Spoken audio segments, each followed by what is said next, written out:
A light magnitude 3.5 earthquake hit 17.8 kilometers, 11 miles, away from Hemet, California, United States, in the morning of Friday, August 15, 2025 at 9:43 a.m. local time, GMT-7.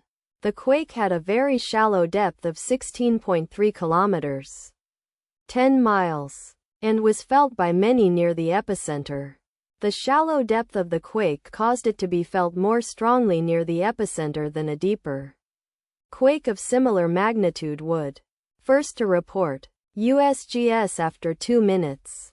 The earthquake occurred 9 days after a magnitude 3.6 earthquake had hit on Wednesday, August 6, 2025, at 2 a.m. local time.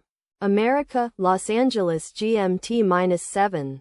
In 95 kilometers, 59 miles, distance to the northwest. Data source from Volcano Discovery.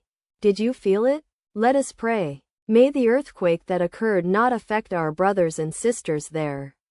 May the earthquake not happen again. And may God protect everyone. Amen.